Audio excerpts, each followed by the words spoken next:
പെയ്യാതെ ഇരുന്നത് 3 വർഷവും 6 മാസമാണ്. ഒരു വർഷത്തിന്റെ കാര്യം ഏരിയ പറഞ്ഞത് ഈ ആണ്ടെന്ന് അങ്ങനെ വർഷം. 3 വർഷവും 6 മാസവും മഴ പെയ്യാതെ വണ്ണം ദൈവം ആകാശത്തെ അടച്ചു, ഭൂമിയിലുള്ള സ്രോതസ്സുകളെ അടച്ചു കളഞ്ഞു. മൃഗങ്ങളും മനുഷ്യനും ചത്തൊടുങ്ങാൻ തുടങ്ങി. ആകാവിന്റെ കൊട്ടാരത്തിനകത്ത് ആകാരം നശിക്കാൻ തുടങ്ങി. ധാന്യങ്ങളെല്ലാം അഴുകിപ്പോകുന്നു. അവൻ മൃഗങ്ങൾ നശിച്ചു പോകുന്നു.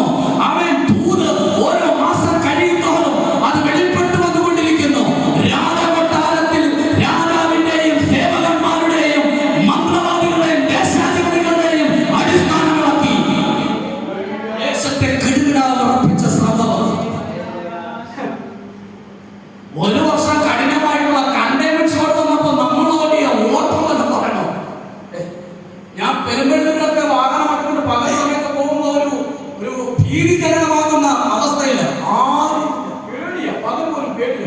എന്താ സംഭവിക്കാൻ പോകുന്നത് എന്ന് ആലോചിച്ചൊക്കെ.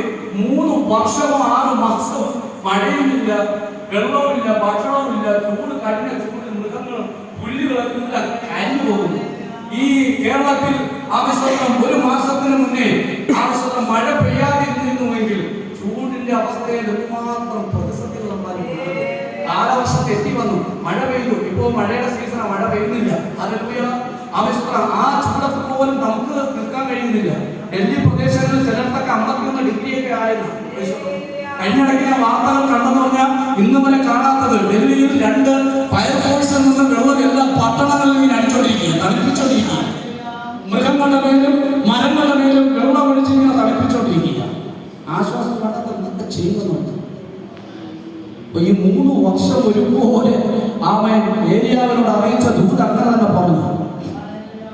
ഇതെല്ലാം കഴിഞ്ഞു. എൻ്റെ ചില ആവശ്യവും ദുരാചാരങ്ങളെ തുടച്ചു നീക്കുവാനുള്ള ക്രമീകരണം അതെല്ലാം നമുക്കറിയാലോ. ഞങ്ങൾ പോകുന്നില്ല, മധ്യസ്ഥങ്ങളുടെ വിഷയം. ഇതെല്ലാം കഴിഞ്ഞ്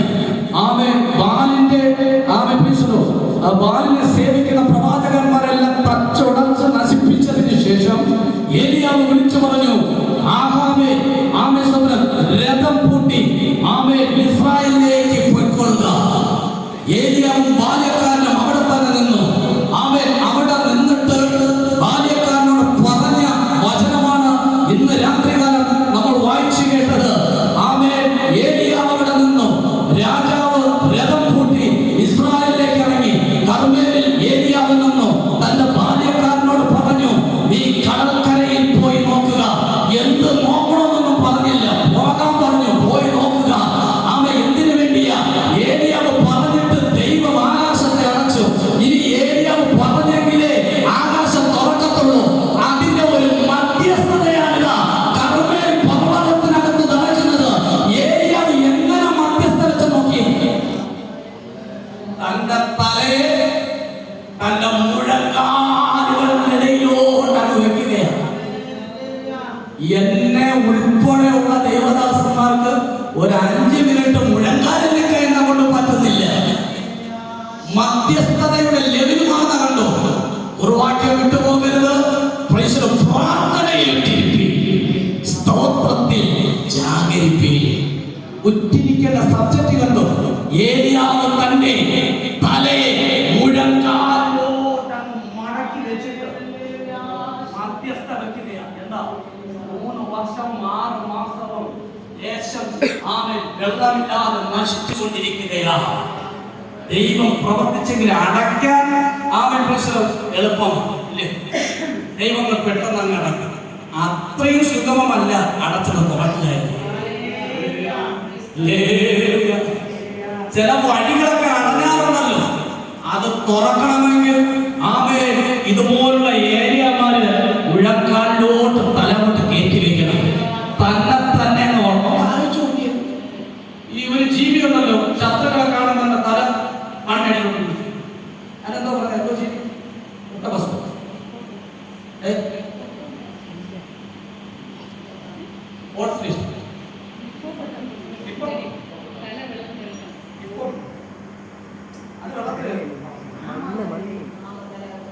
നമ്മുടെ എന്താ പറയുന്ന ഈ താറാവ് പോലത്തെ ഒരു ജീവിയുണ്ട്,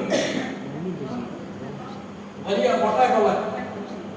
പൊട്ടൊക്കെ പക്ഷി. അത് ശത്രുക്കളെ കണ്ട് തലയും വളച്ച് മണ്ണിലായിരിക്കും. വേറെ കുറെ മണലിലൊക്കെയാണ് കൂടുതൽ ജീവിക്കുന്നത്.